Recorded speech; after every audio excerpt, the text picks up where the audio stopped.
Hello friends, कैसे हैं सब लोग। चलिए शुरू करते हैं हम आज की भूगोल की क्लास को। तो फ्रेंड्स, ये मैंने जो हमारी UP added junior high school वाली जो वैकेंसीज़ हैं उसको मद्देनज़र रखते हुए मैं क्लास शुरू करने जा रहा हूँ। तो इसमें हम भूगोल के सारे टॉपिक कवर करेंगे, जो कि है हमारा भारत का भूगोल। ओके फ्रेंड्स, तो इसके जो जितने भी टॉपिक हैं हम सभी कवर करेंगे। टॉपिक वाइज मैं क्लास बनाया जाऊँगा और आप लोग देखते रहना, और पूरा का पूरा हम सिलेबस कवर कर देंगे भूगोल का। ओके फ्रेंड्स, और सब्जेक्ट भी देखो, रोज़ का हमारा करंट जीके चल रहा है। करंट जीके भी रोज़ ही देखना होगा आपको। और अब मैं शुरुआत कर रहा हूँ भूगोल की क्लास की, जो कि हम शुरुआत करेंगे। ओके फ्रेंड्स, चलिए शुरू करते हैं। तो सबसे पहले पढ़ेंगे हम भारत का सामान्य परिचय। भारत का सामान्य परिचय, तो ये क्या था फ्रेंड्स, ये था हमारा पुराणों में आर्यवर्त के नाम से विख्यात। किसके नाम से विख्यात? आर्यवर्त के नाम से विख्यात। ओके फ्रेंड्स, किसके? आर्यवर्त के नाम से विख्यात। इसका नाम उत्तर में बसने वाले आर्यों के नाम पर पड़ा। किसके नाम पर? आर्यों के। पुनः राजा भरत, कौन? राजा भरत जो थे, जो कि कौन थे? दुष्यंत के पुत्र के नाम पर भारतवर्ष पड़ा। वैदिक आर्यों ने उत्तर पश्चिम की ओर बहने वाली यहाँ की नदी को सिंधु कहा। कौन सी नदी को?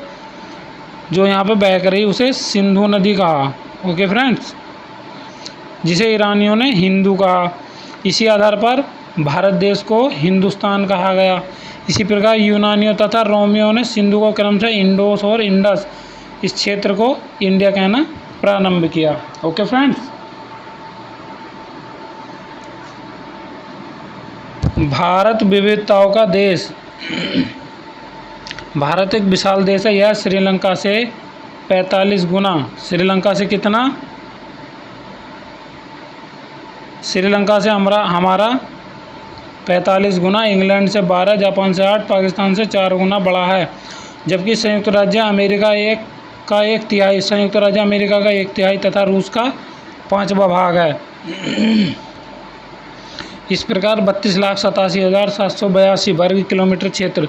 तो भारत का क्षेत्रफल कितना है? देखो, 32,87,782 वर्ग किलोमीटर क्षेत्र में विश्व का ये 7वां, ठीक है, विश्व का 7वां बड़ा देश है। इससे अधिक क्षेत्रफल में 6 देश अवरोही क्रम में। अवरोही मतलब, तो सबसे बड़ा कौन है? रूस, कनाडा, चीन, संयुक्त राज्य अमेरिका, ब्राज़ील तथा ऑस्ट्रेलिया। ओके फ्रेंड्स, जनसंख्या की दृष्टि से चीन के विश्व का दूसरा बड़ा देश है। जनसंख्या की दृष्टि से चीन के बाद जो है ये हमारा दूसरा बड़ा देश है। ओके फ्रेंड्स, जनसंख्या की दृष्टि से जो है हमारा चीन के बाद दूसरा बड़ा देश है। इसकी विशालता के बावजूद यह सदैव से एक अखंड भौगोलिक इकाई रहा है। यहाँ अनेक विदेशी अपनी संस्कृति लेकर आए। यथा प्राचीन काल में आर्य मंगोल तुर्क,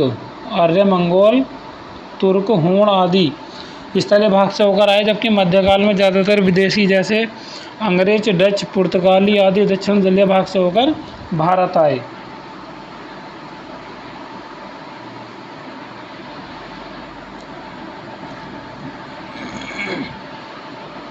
प्राचीन काल में आए अधिकांश विदेशी भारतीय संस्कृति में आत्मसात हो गए।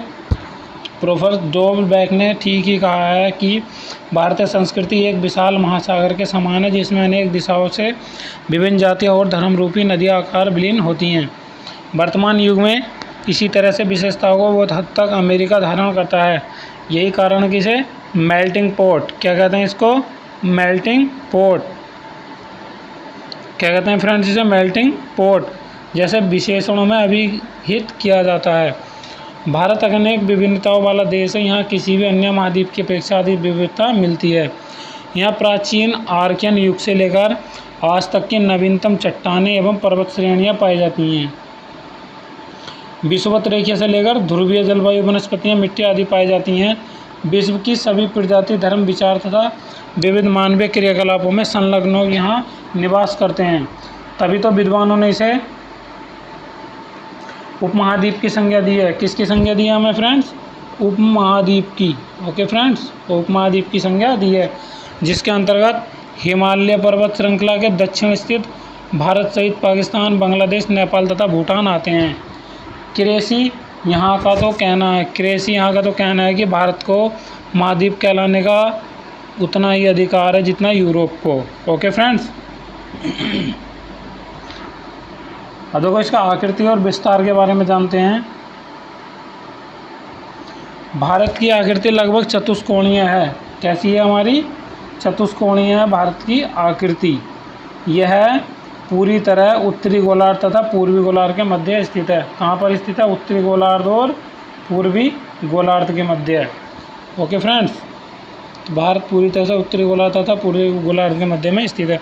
इसका अक्षांशीय विस्तार 804 मिनट से 3706 मिनट उत्तर और देशांतरी विस्तार से 680 पूरब से 57,025 पूरब तक मिनट पूरब तक। इसका अक्षांशीय देशांतरी विस्तार लगभग 300 है। इसका उत्तर दक्षिण अधिकतम विस्तार 3,214 किलोमीटर तथा पूर्व पश्चिम में विस्तार 2,933 किलोमीटर है। भारत का सबसे उत्तरी हिस्सा कौन है? इंदिरा कोल तथा दक्षिणतम बिंदु इंदिरा पॉइंट यानी पैमोलिया पॉइंट गेट निकोबार में 6,045 मिनट उत्तरी अक्षांश पर स्थित है।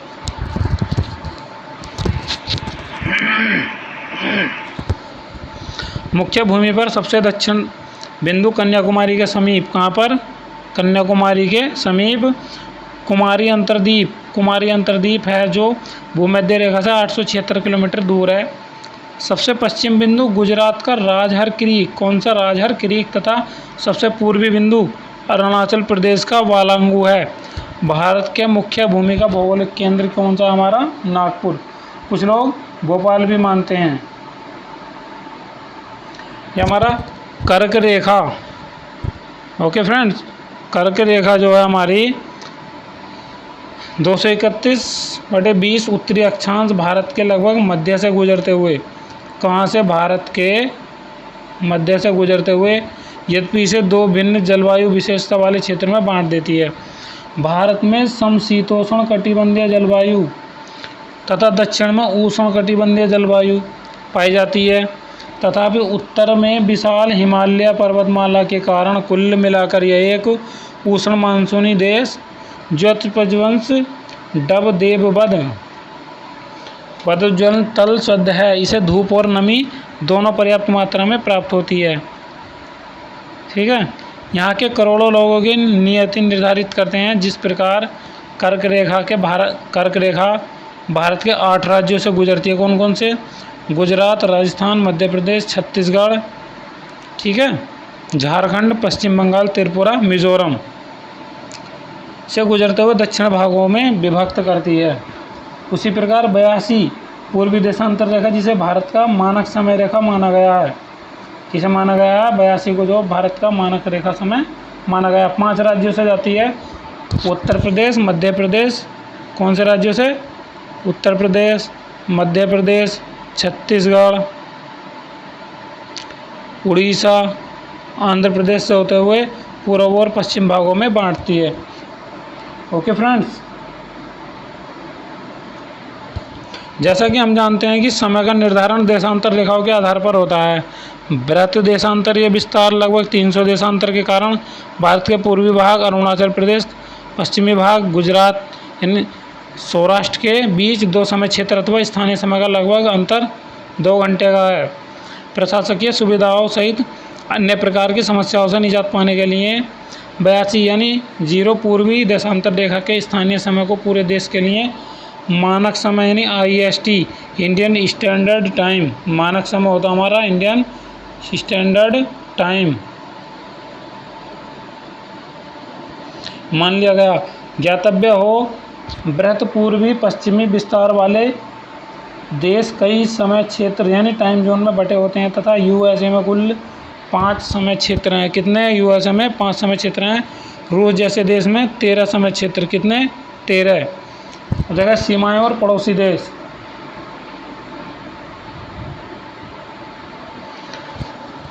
अगली हेडिंग क्या हमारी? सीमाएं और पड़ोसी देश।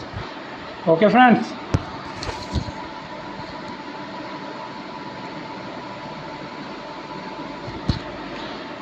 भारत की स्थलीय सीमा 15,200 किलोमीटर।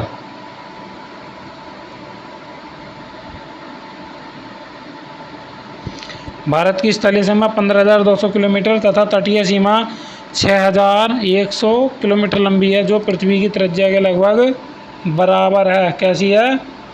बराबर है। द्वीपों सहित इसके तट की लंबाई 7,516 किलोमीटर हो जाती है। 7,516 किलोमीटर हो जाती है।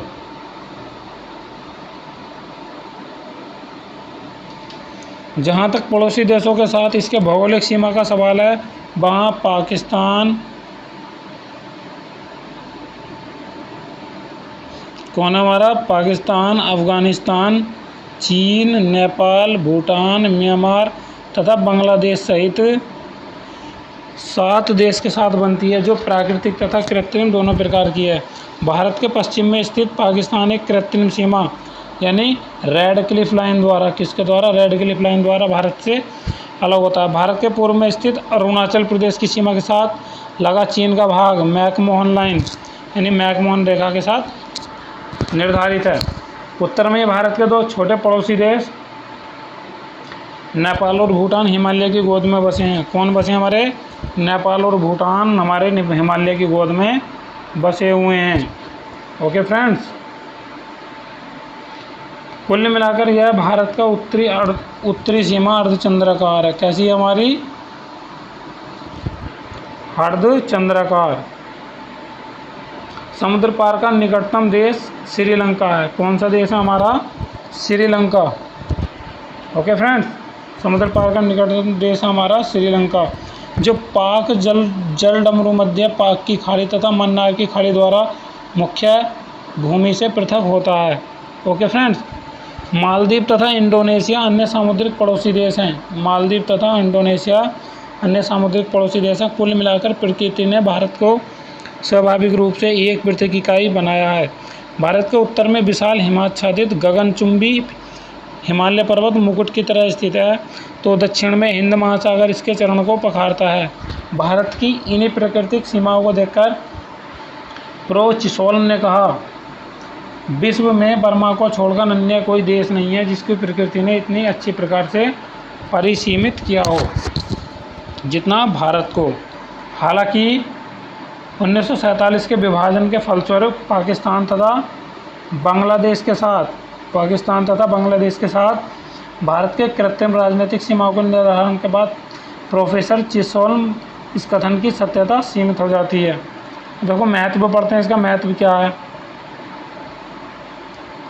भारत विश्व का सबसे बड़ा लोकतांत्रिक देश है। भारत विश्व का सबसे बड़ा लोकतांत्रिक देश है। राजनीतिक मंच पर इसका महत्व विश्व में शीत युद्ध काल से हुई एक तीसरी शक्ति के रूप में अपनी गुटनिरपेक्ष नीति के कारण रहा है। विश्व के मानचित्र पर भारत का महत्व उसकी स्थिति के कारण भी है। 220 उत्तरी अक्षांश के दक्षिण में इसका प्रायद्वीपीय भाग धीरे धीरे कम चौड़ा होता है, जो हिंद महासागर में घुसकर उसे 2 भागों में बांट देता है। पश्चिमी भाग अरब सागर तथा पूर्वी भाग बंगाल की खाड़ी कहलाती है। ओके फ्रेंड्स, पूर्वी भाग क्या कहलाता हमारा? ठीक है, पश्चिमी भाग क्या हमारा? अरब सागर, और पूर्वी भाग कहलाता हमारा बंगाल की खाड़ी। भारत के अतिरिक्त किसी भी अन्य देश की इतनी लंबी तटरेखा समुद्र के साथ नहीं। विश्व का कोई भी महासागर किसी देश के नाम से नहीं जाना जाता। यह गौरव मात्र भारत को प्राप्त है। हिंद महासागर में इसकी स्थिति सामरिक तथा व्यापारिक दोनों दृष्टिकोण से अत्यंत महत्वपूर्ण है। सामान्य भारत पश्चिमी विकसित देश तथा पूर्वी विकासशील देश को जोड़ने वाली कड़ी है। पश्चिम में सुएज नहर, पश्चिम में कौन सी नहर है? पश्चिम में सुएज नहर तथा पूर्व में मलक्का जल संयोजक के मध्य स्थित भारत आने जाने वाले सभी जलयानों को आश्रय प्रदान करता है। अंतर्राष्ट्रीय वायु यातायात की दृष्टि से भी भारत की स्थिति महत्वपूर्ण है। प्राकृतिक संसाधनों की प्रचुरता में विश्व में भारत का कोई जोड़ नहीं है। प्रकृति द्वारा भारत को उत्तरी भाग में नवीन गगनचुंबी हिमालय पर्वत मिला है, तो दक्षिणी भाग में प्रायद्वीप पठार। वहीं इस नवीन पर्वत तथा प्राचीन पठार के मध्य विशाल सिंधु गंगा ब्रह्मपुत्र नदी, कौन सी? सिंधु गंगा ब्रह्मपुत्र नदी का उपजाऊ मैदान उपहार स्वरूप मिले हैं। ओके फ्रेंड्स, कौन मिले हैं हमारे उपहार स्वरूप? विशाल सिंधु गंगा ब्रह्मपुत्र नदी का उपजाऊ मैदान। ठीक है,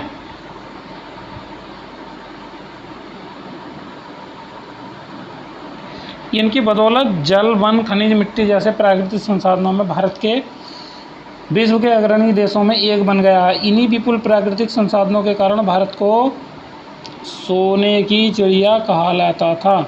प्रसिद्ध अर्थशास्त्री, देखो इनके बारे में छोड़ो, कोई बात नहीं।